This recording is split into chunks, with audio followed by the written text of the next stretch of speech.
President. The senator from Arizona. I ask unanimous consent that a quorum call be dispensed with. Without objection. And that I be permitted to speak as if in morning business for up to 5 minutes. Without objection. Madam President, today, September 11th, 2013, is a day in which we remember lives cut too short in the attacks on our nation 12 years ago. We also remember acts of bravery, selflessness, all that took place that morning and in the days, the months, and the years that have followed. I'd like to take a moment to thank all of those who have sought to protect us from harm in the intervening years. Madam President, I also rise today to speak about the need for continued attention to our nation's fiscal health, to encourage my colleagues to seize the opportunity to take the necessary steps to rein in our out-of-control spending. As so often happens this time of year, talk has turned to the need for a continuing resolution for at least part of the next year, and I urge my colleagues to join me in pushing for a CR that respects the commitments that we have already made. As we all know, the President and the Congress approved the Budget Control Act of 2011, putting in place annual spending caps and establishing a deficit reduction commission to find additional savings and solutions to ensure the solvency of our entitlement programs. With the failure of that commission, a sequester that forced $1.2 trillion in automatic spending reductions was put in place. In the absence of an agreement to replace them, the caps and the sequester guarantee at least $2 trillion in deficit reduction. 74 members of the U.S. Senate believed that these enforcement measures were needed to put us on the right fiscal track. The President signed the Budget Control Act into law, saying that, quote, "It's an important first step to ensuring that as a nation we live within our means," unquote. Yet there are continuing conversations about passing a short-term continuing resolution that would fund the government at a level above the established Budget Control Act for next year. I should have to remind no one that under the Budget Control Act, passing a continuing resolution at anything higher than the $967 billion figure limit would trigger another statutory across-the-board sequester in January that will bring spending down to the $967 budget level for the rest of the fiscal year 2014. I can see why there are those who would like to take such action. Passing a CR at a higher than BCA appropriate level would create yet another fiscal cliff, with hopes, I'm sure, of causing pressure, enough pressure, to finally do away with the sequester. That's what some would like. However, such a scenario does little to add pressure to address the sequester. It provides a pretense that the BCA levels don't mean anything, if even for a short while, and it further complicates agencies implementing what are sure to be the required cuts. Make no mistake, I understand the sequester process is a blunt instrument and not a preferred method of fiscal restraint. However, it was put in place because Congress failed to do what is needed to rein in reckless spending. I also understand the difficult position it puts agencies in, particularly the Department of Defense, and I'm open to allowing reasonable flexibility and to replacing the sequester, albeit with changes to mandatory spending and entitlements, not hiking taxes. But that deal, much like the Supercommittee's success, has been elusive. And to seek to pass a CR that doesn't reflect the reality of the post-BCA world raises its own set of problems. However, such a scenario does little to add pressure to address the sequester. As I mentioned, it simply would make it more difficult for agencies to address their needs and to bring down their own spending. Certainly, passing any budget bill for next year at levels in excess of those that are outlined in the Budget Control Act breaks any promise to, quote, "live within our means." In addition, passing a short-term CR that would allow agencies to spend money as if the sequester isn't imminent early next year only complicates their situation. This would force agencies to squeeze all the necessary spending reductions in just over 9 months instead of an entire year. You can imagine the burdens that puts on agencies, particularly the Department of Defense, that has unique procurement requirements.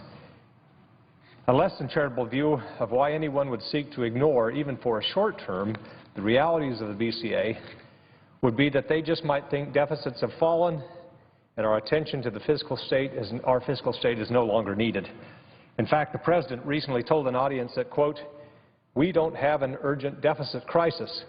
The only crisis we have is one that is manufactured in Washington." I beg to differ.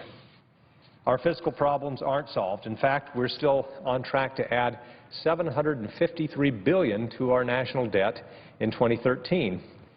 There's no doubt that this is an improvement on past years, yet trillion-dollar deficits of the past 4 years are hardly appropriate benchmarks for today. And even at $753 billion, this year's deficit is larger than any of those under any previous administration. Meanwhile, our entitlement programs are still on track to be insolvent, with Social Security disability set to go broke by 2016, Medicare by 2026, and Social Security by 2033. This is simply not the time to backpedal by any means on the agreement that we made in 2011. Congress and the President agreed that the Budget Control Act was the first step needed toward budget deficit reduction. We must complete the first stride to set our nation on the right course and prove to the public we can address the even larger looming challenges that we face, such as the insolvency of our entitlement programs. There's no doubt that this is going to be a difficult job in the days to come, but we must address it. I urge my colleagues to keep their promises and push for appropriate bills that responsibly reflect the spending limits outlined in the Budget Control Act. To that aim, I invite my colleagues to join me in sending a letter to the Majority Leader asking him to bring to the Senate floor an FY14 spending bill that abides by the $967 billion discretionary limit that's required by law. Let us continue the progress that has been made so far and keep our promise to fight for a more sound fiscal future. Madam President, I yield the floor.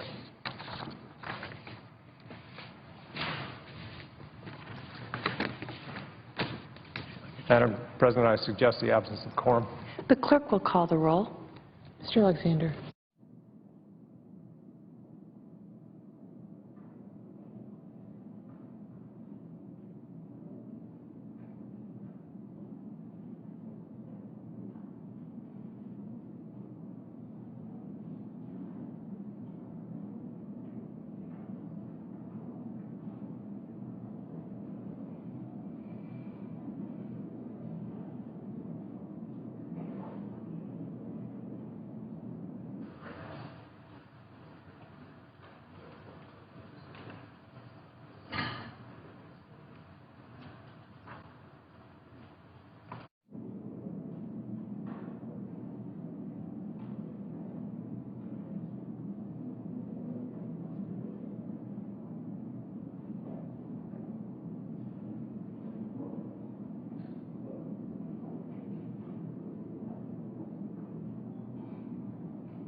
Well, welcome one and all for this important hearing. Today marks the 12th anniversary of 9/11. Coming down on the train today, Dr. Coburn and colleagues, I was reminded 12 years ago exactly, to this day, to the hour, to the minute, what was going on in our lives. So it's a very poignant day, sad day, but a day that is not without hope. And but a day for reflection. Not only a day that we lost a lot of our fellow Americans, but a day that brought with it a sense of unity that we don't often see in this town and in this country, in the wake of really of a terrible tragedy. There's going to be a moment of silence a bit later, I think observed here in the Capitol. I'm going to ask us just to start this hearing with a moment of silence, and then I'll introduce our witnesses, make some statements, and begin. But if you'll just pause now for a moment of silence, please.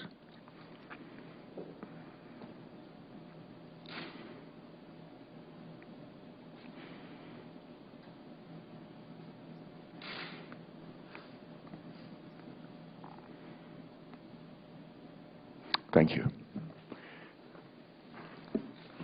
one of the things that our chaplain, some of you know our chaplain Barry Black, retired Navy Admiral, he always encourages us to pray for wisdom, each and every one of us in our own way, and that's probably a good thing for us to remember on this day. This anniversary also provides us with an important opportunity to think about all the efforts we have taken to secure our country since that fateful day, as well as the challenges that lie ahead. And with us today, we have just a remarkable group of witnesses that will share their thoughts, their counsel on what we've accomplished since 9/11 and the future of Homeland Security. We're just honored that each of you are here, delighted that you're coming, and thank you so much for joining us and for your service, extraordinary service to our country. This year, the Department of Homeland Security turned 10 years old. And while I'm sure we can all agree that the department can do a better job in certain areas, we should not forget about the remarkable progress that's been made in keeping America safer since Tom Ridge helped to open the door of that new department, those many years ago. There's no doubt, in my view, that we are safer today than we were 10 years ago in spite of greater threats to our nation and to our well-being. I want to take a couple of minutes to highlight some of the more significant accomplishments, if I could.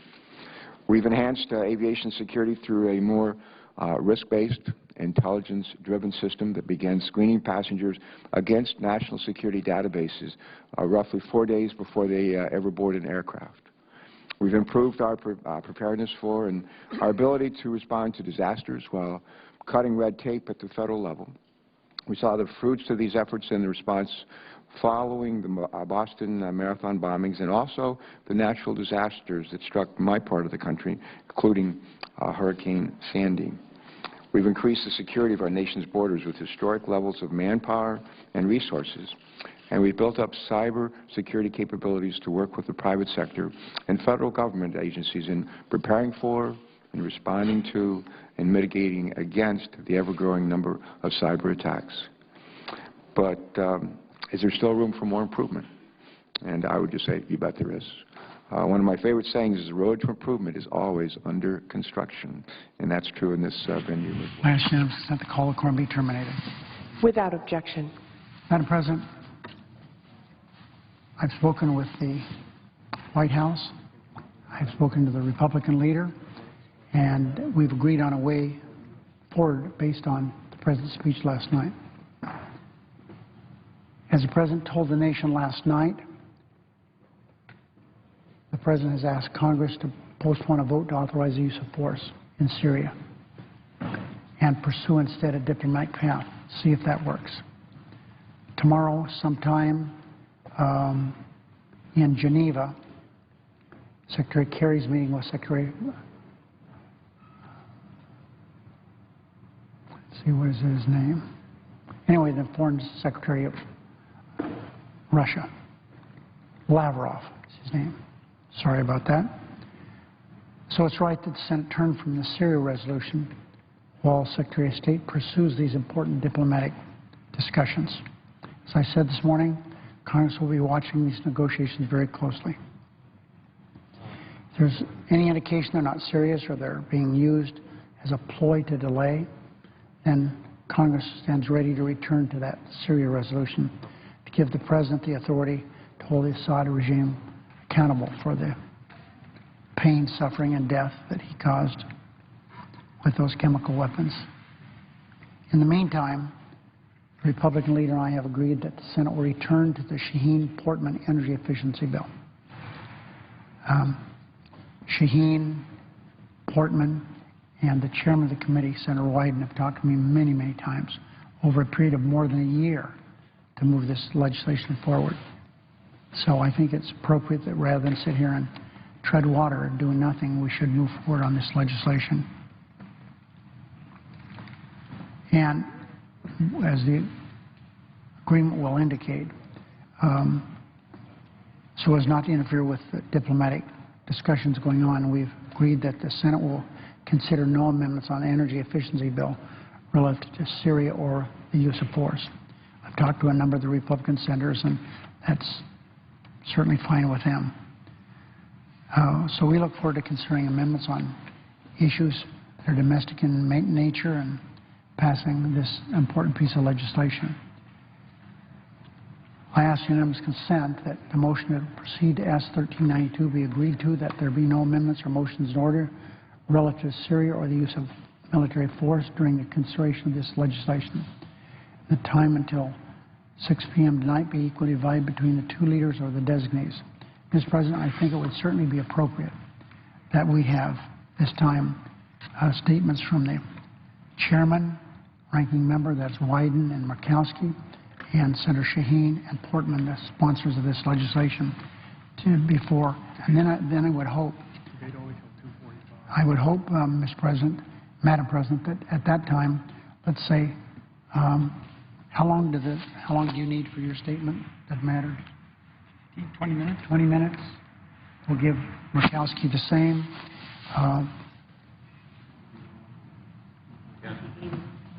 15 minutes for Shaheen, 15 minutes for Portman. When that time is expired, we will see if we can have some amendments. So that would be the case. Those four senators will be recognized for the next about 70 minutes. And as I indicated, Madam President, it's for debate only. Is there objection? Without objection, so ordered. Morning business is closed. Under the previous order, the motion to proceed to S-1392 is agreed to, and the clerk will report the bill. Calendar number 154, S-1392, a bill to promote energy savings in residential buildings and industry and for other purposes.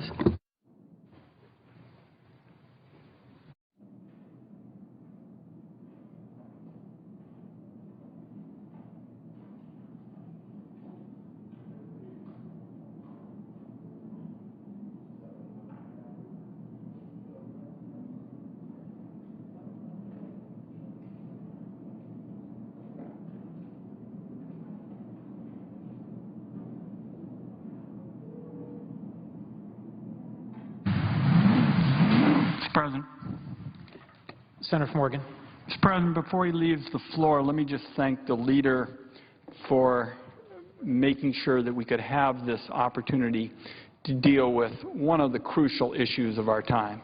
And Leader Reid has a long, long history in energy efficiency and renewable energy. And I just want to thank him for his leadership and particularly the opportunity to be on the floor this afternoon.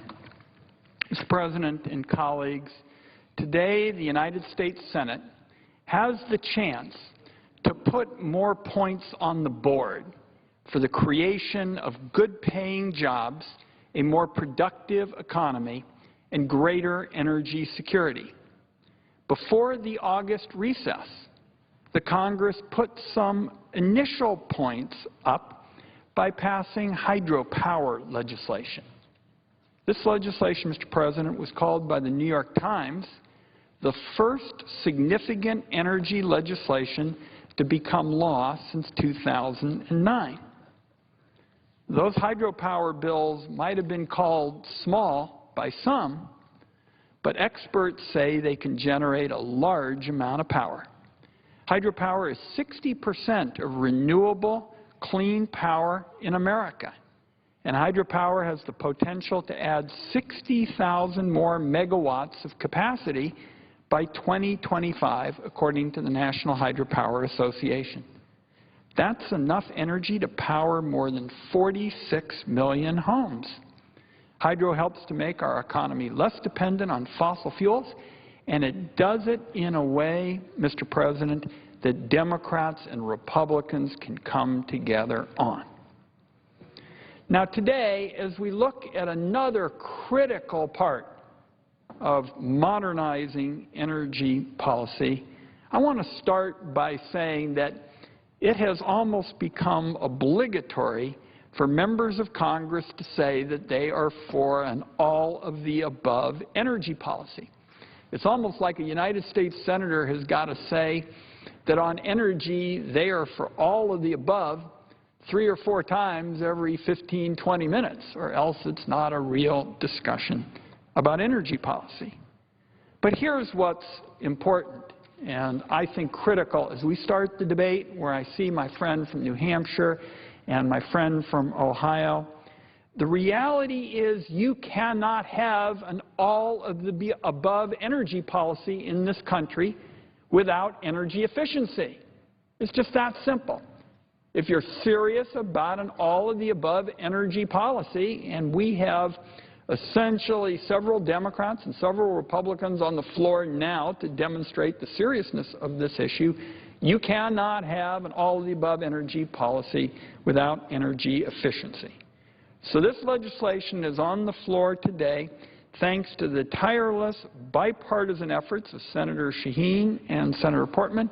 And then I'm also very pleased that the ranking minority member of the committee is here, Senator Murkowski of Alaska. She consistently meets me halfway in terms of trying to deal with these kinds of issues. And as we begin this debate, which I would also mention to colleagues, is essentially the first standalone energy bill to be debated on the floor of the Senate.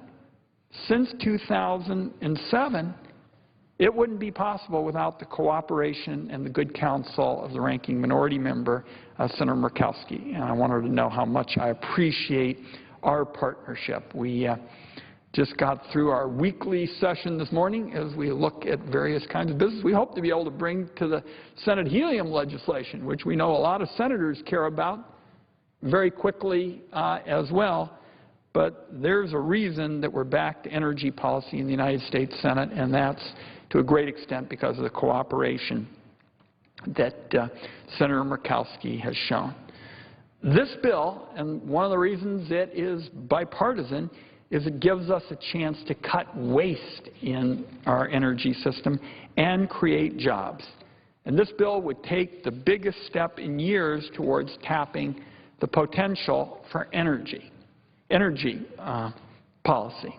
The legislation saves about 2.9 billion megawatt hours of electricity by 2030, according to the American Council for an Energy Efficient Economy.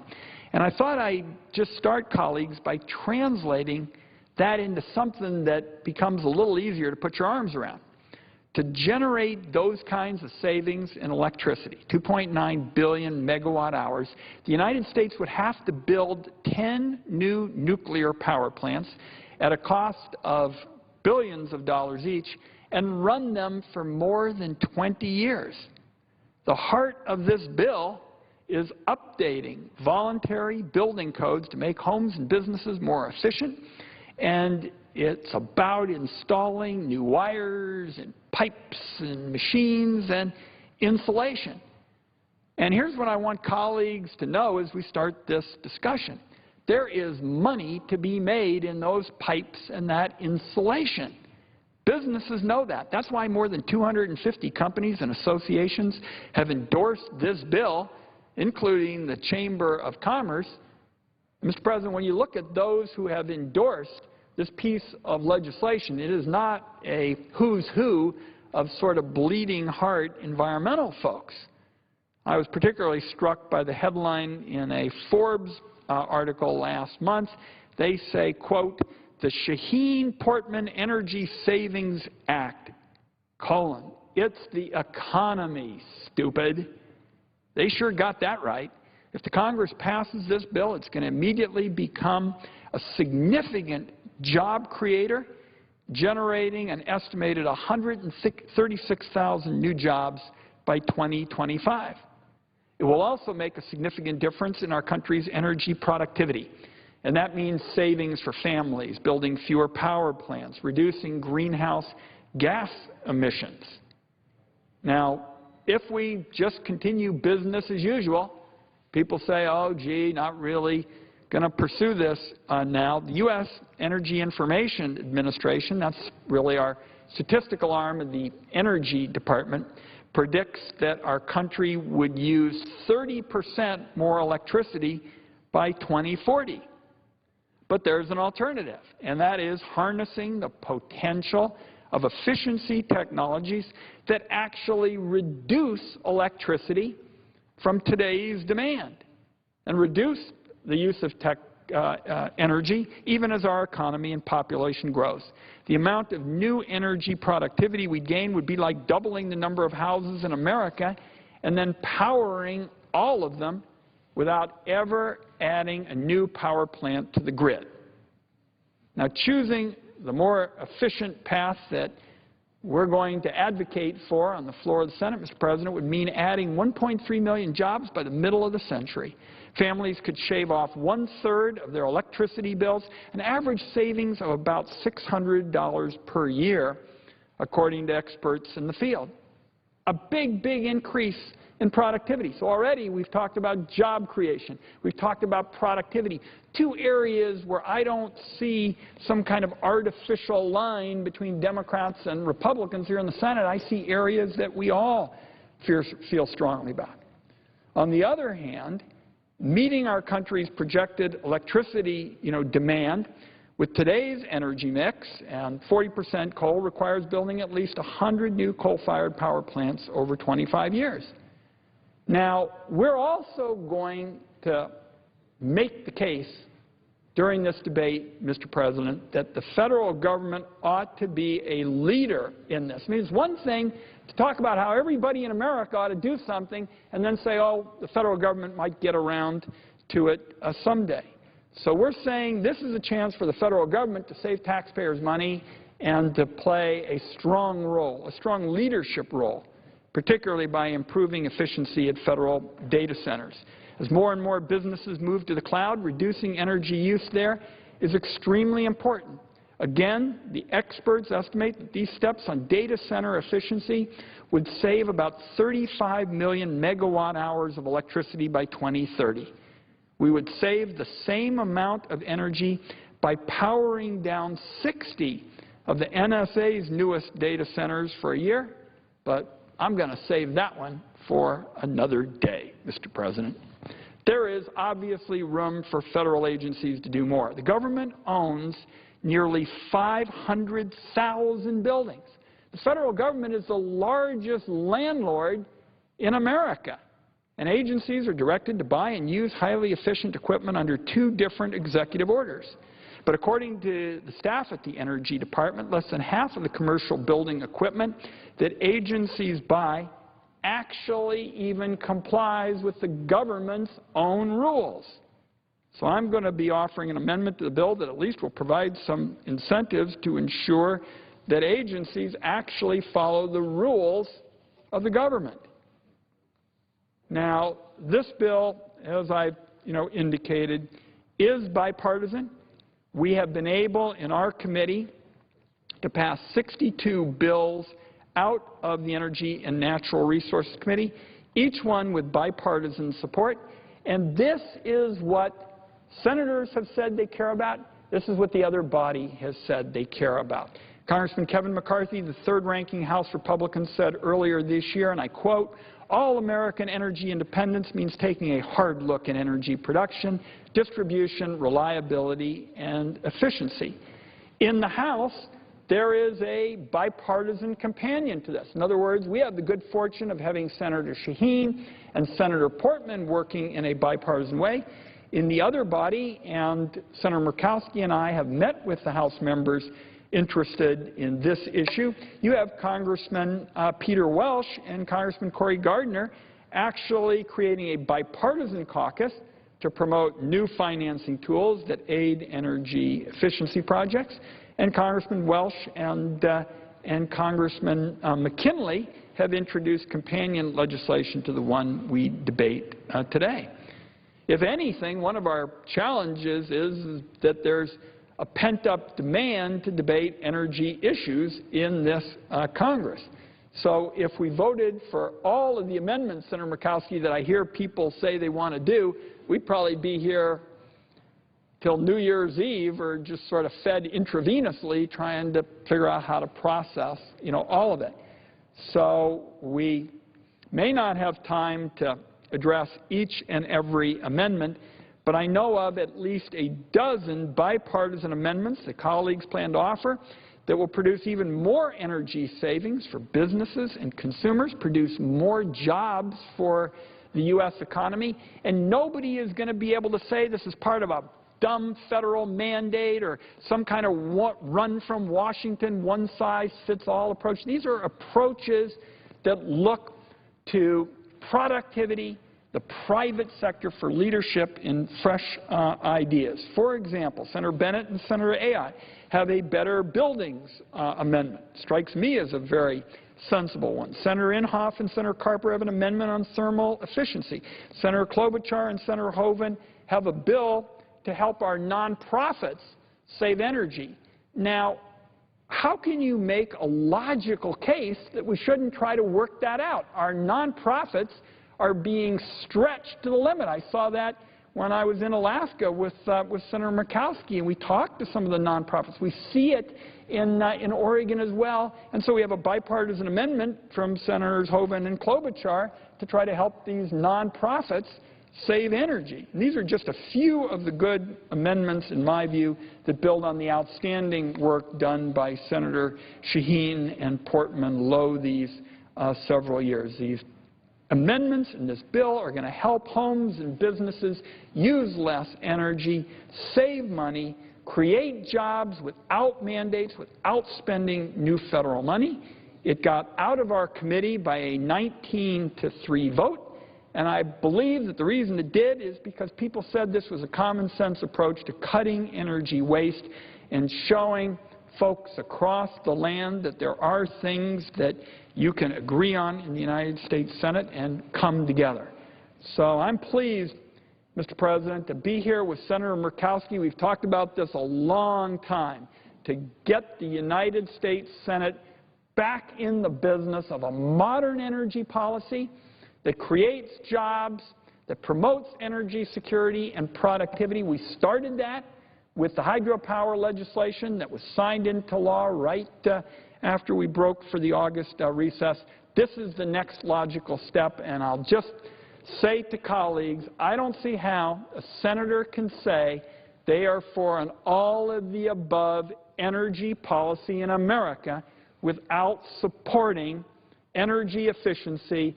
And this is the time, this is the bill. I look forward to working with our colleagues. I hope they bring us their various and sundry amendments. And with that, I yield, and I know Senator Murkowski has important comments to make, and I yield the floor, Mr. President. Mr. President. The Senator from Alaska. Well, Mr. President, I thank my colleague, the chairman of the Energy Committee, for his comments on not only this very important legislation, but his leadership on energy issues as we have worked together on the Energy Committee, a committee that I know you enjoyed your time on, Mr. President, recognizing that there is so much that we can be doing as a nation on a bipartisan basis to really make a difference within our communities across our regions, not only for the economy and jobs, but really to make a difference globally in terms of how we handle our energy and our energy resources. We talk a lot about the all-of-the-above strategy, and perhaps that has different interpretations depending on what part of the country you're from. But one of the slogans that was going around just a few years back was produce more, use less.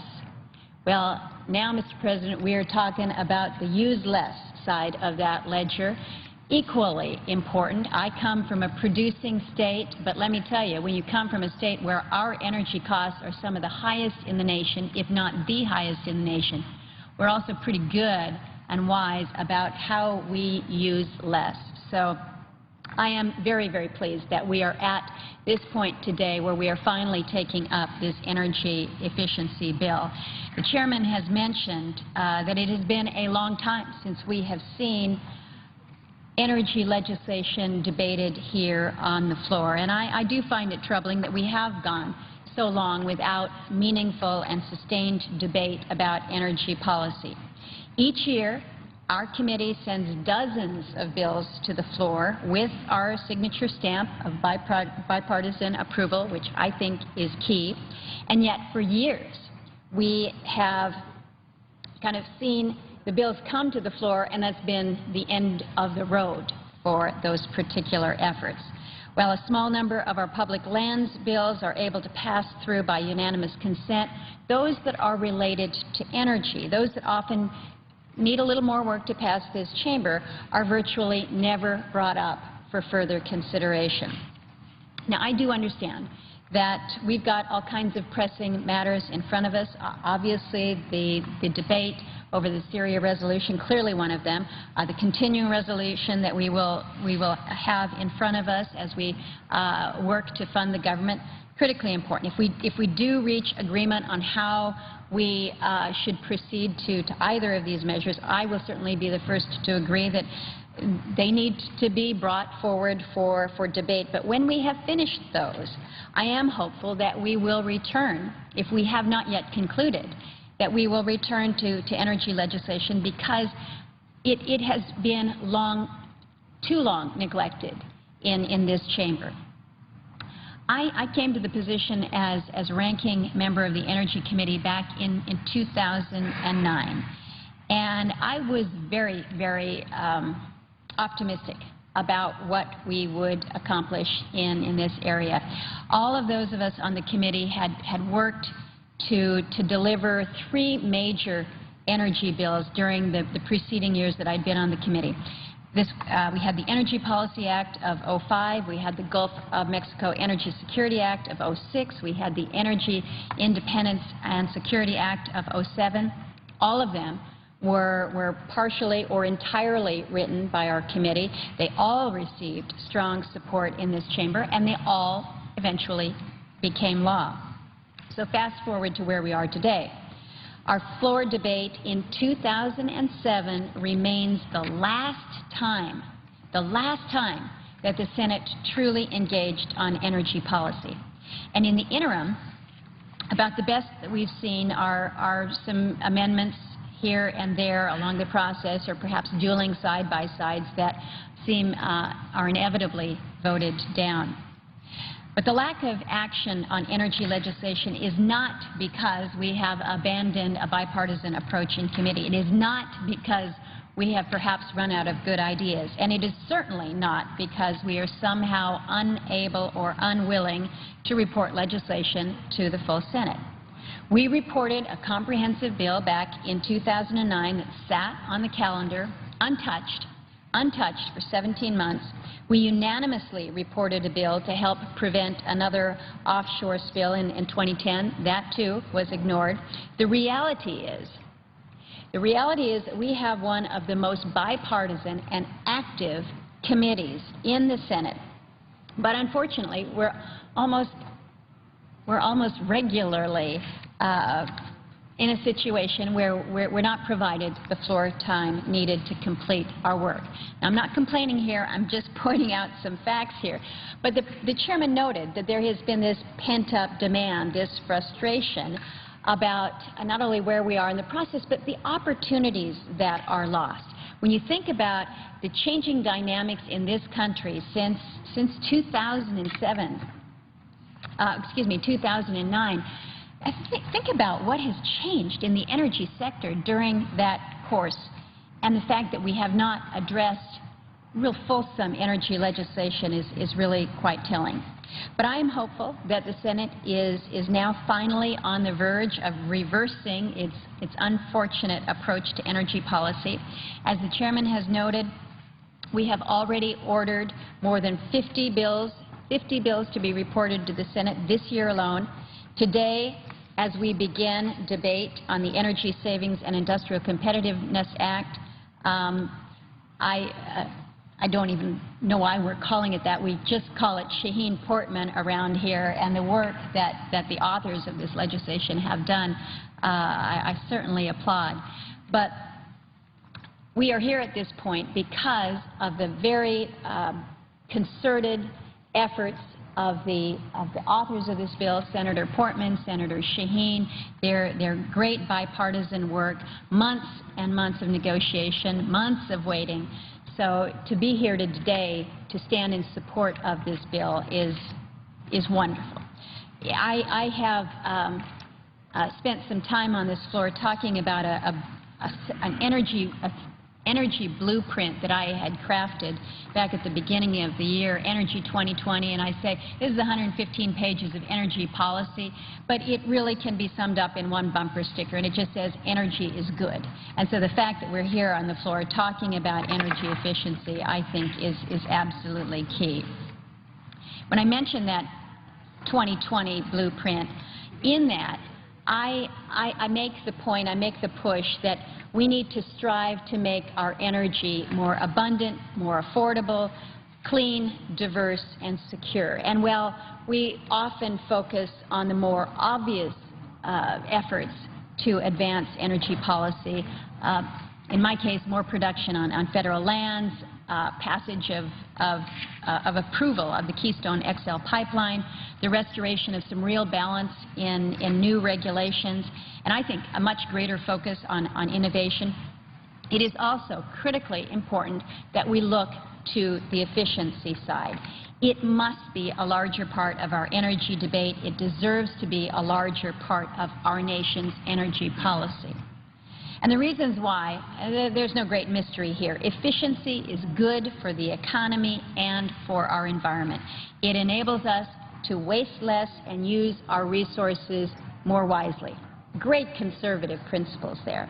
At the same time, it can help create jobs and deliver lasting financial benefits.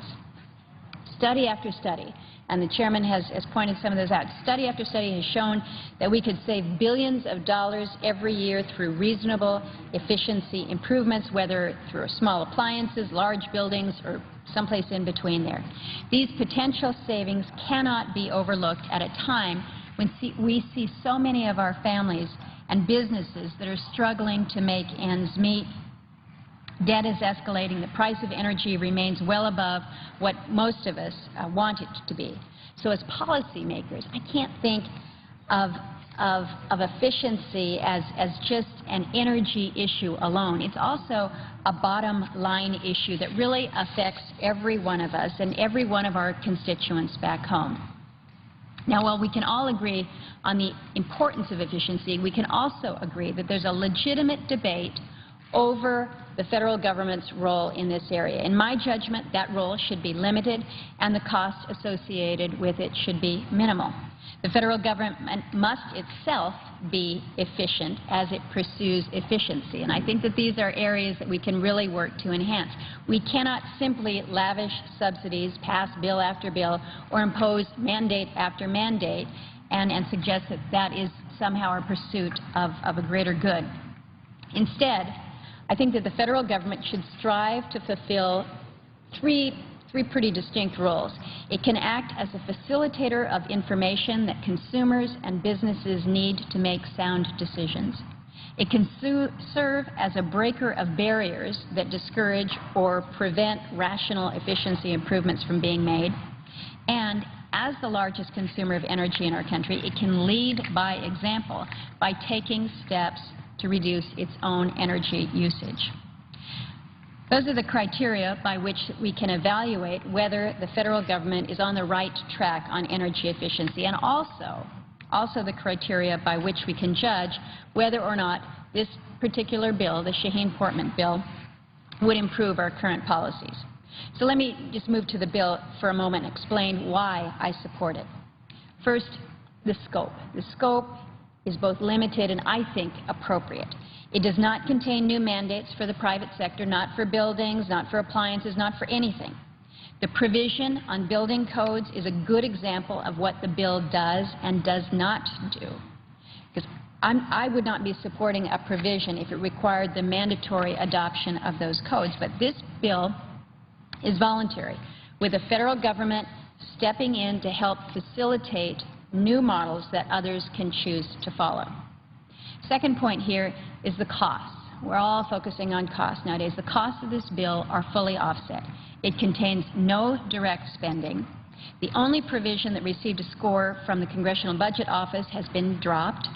A grants program that passed our committee has now been dropped as well. Some of these things I think we look at and we say we would rather that they had been in there, but we're trying to deal with the cost side. And I appreciate both Senators Shaheen and Portman for working with us on that.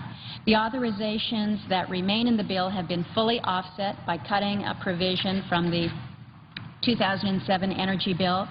Any federal dollars that are ultimately spent on this legislation will have to be secured through a future appropriations process within the context of our larger debate about the overall federal budget. And the third point here is I support this bill because of the process that was followed to bring it to this point. And again, I want to give the chairman credit and clearly Senators Shaheen and Portman. But it was bipartisan from the get-go. The senator from New Hampshire got together with the senator from Ohio to really lead its development. And I can remember the conversation years ago about, he said, I'm working on this. And it was long before there was any draft, but just working through in just kind of the good old-fashioned roll up your sleeves, let's work on doing good things in energy policy when it comes to efficiency. So I give full credit.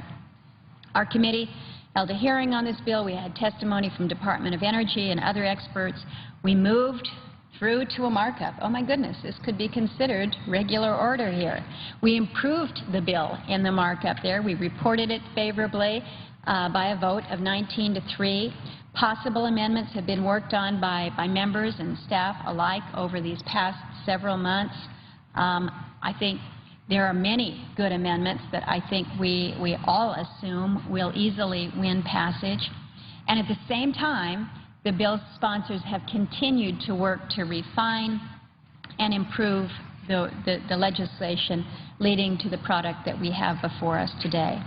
So on scope and substance, on cost and on process, this bill has been a good example. This has been an example of what regular order working as usual, showing how the Senate really can work, showing the Senate at its best. The only real trouble we've encountered is securing the floor time necessary to try and secure its passage. So here we are.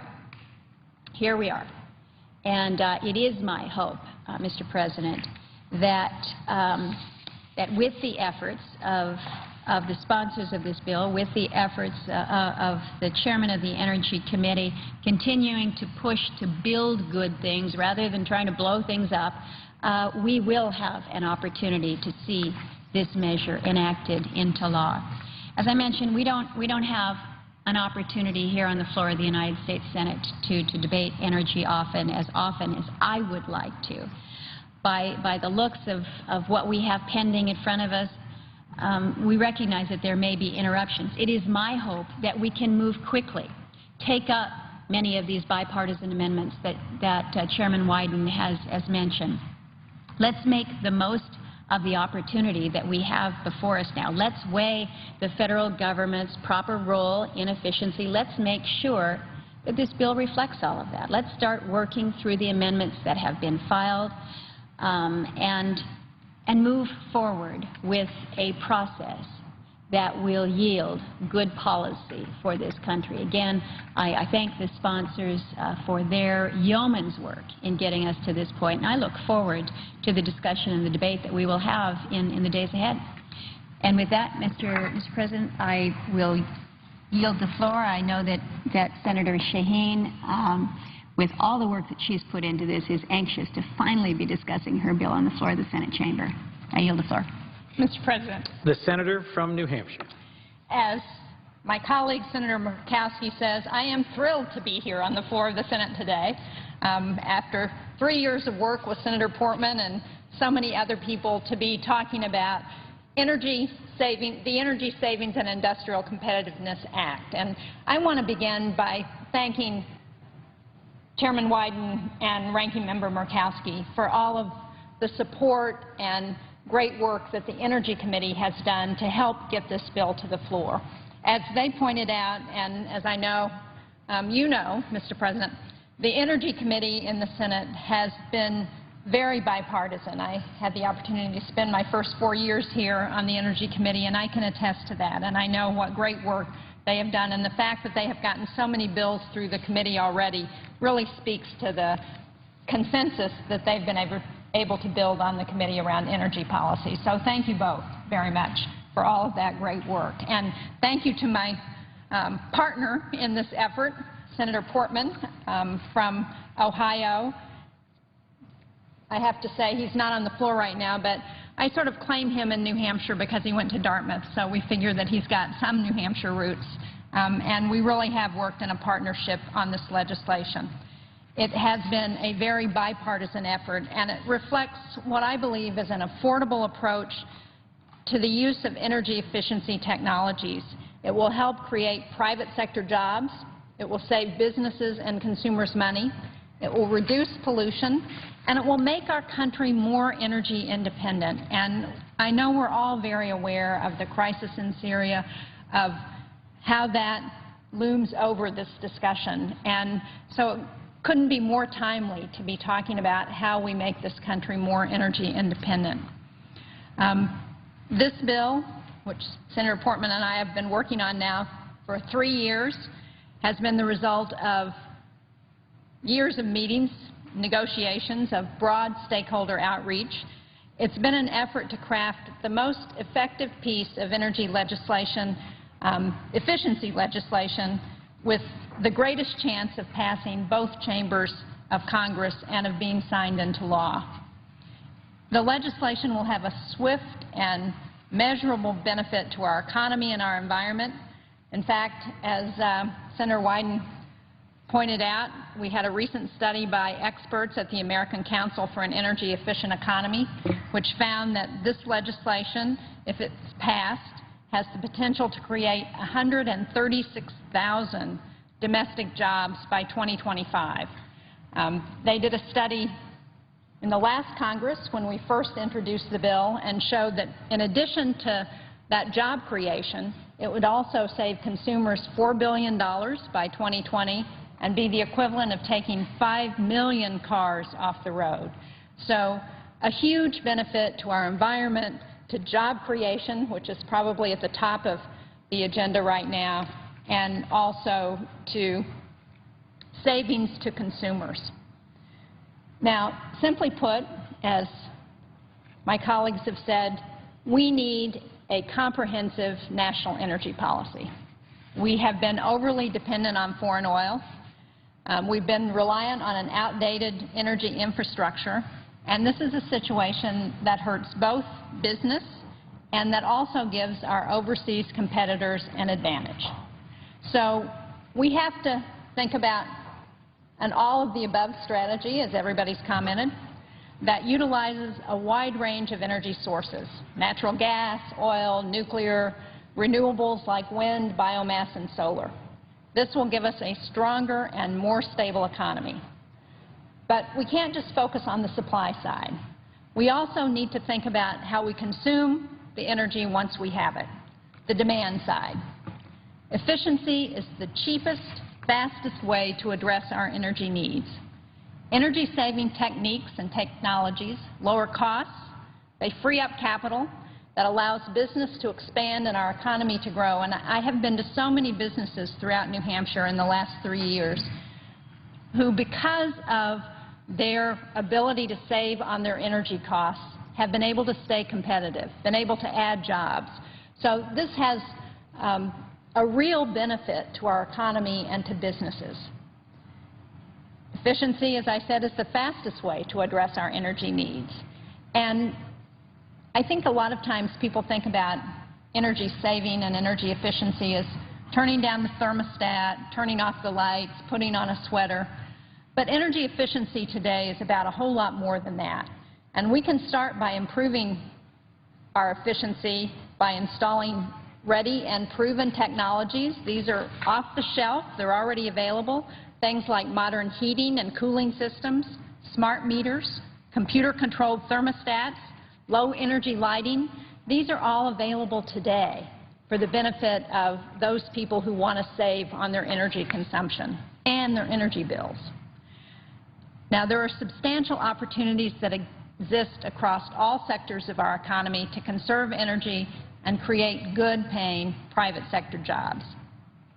And as we've already said, I think efficiency has a great shot at passing both the House and Senate and becoming law.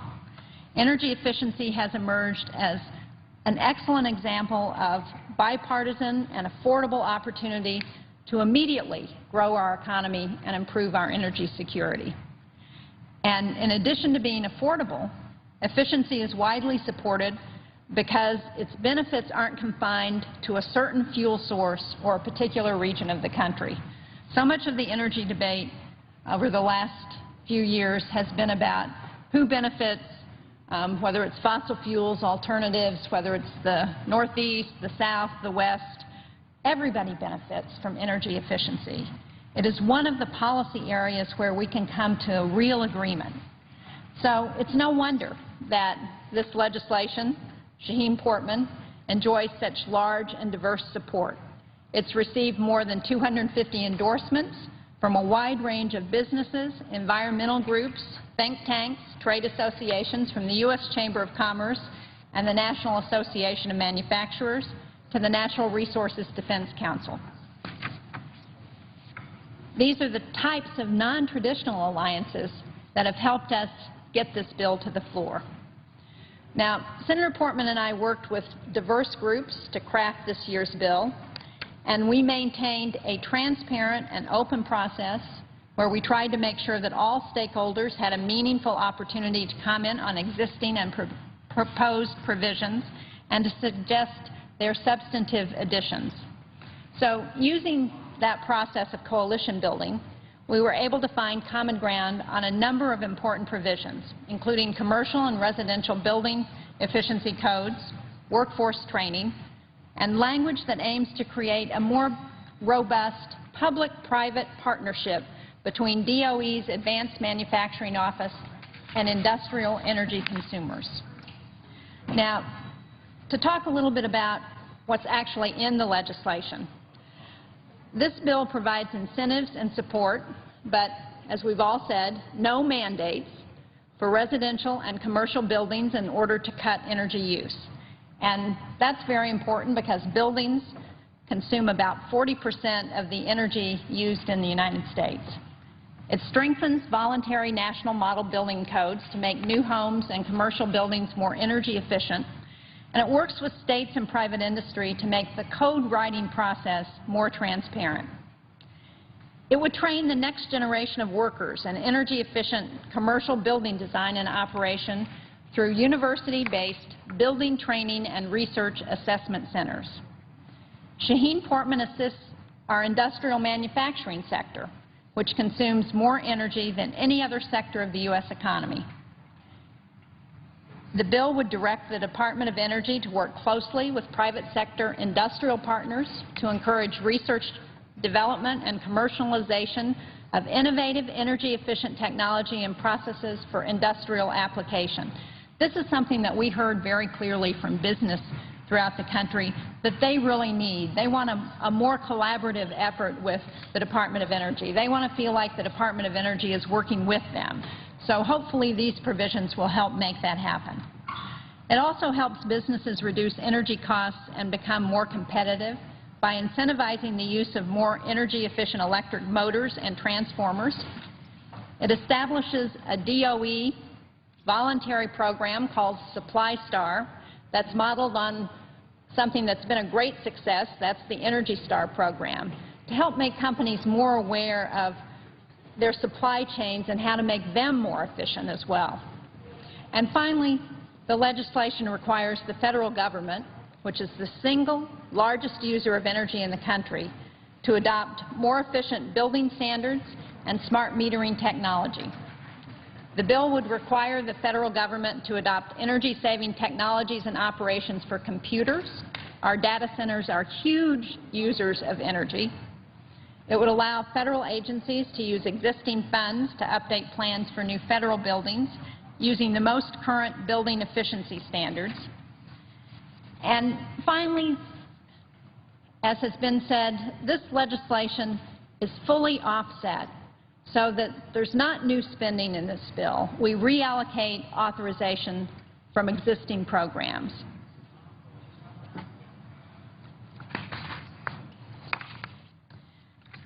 So to conclude today, and I know we're going to have a lot of amendments to this bill. We have a number of bipartisan amendments that are going to make this bill better, that will make it more substantive, and I look forward to those amendments and to the debate that we're going to have.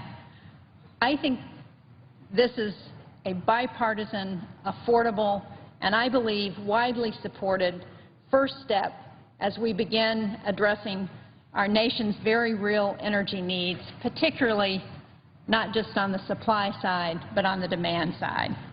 And as I've said, a lot of people have worked very hard to get this bill to the floor, and I'm not going to walk through who all of those people are, but I want to again thank Chairman Wyden and Ranking Member Murkowski for all of their support. I want to thank Majority Leader Reid and Republican Leader McConnell for their support in reaching an agreement to get the bill to the floor. And finally, I want to thank 3 staff members whose hard work has really made this possible.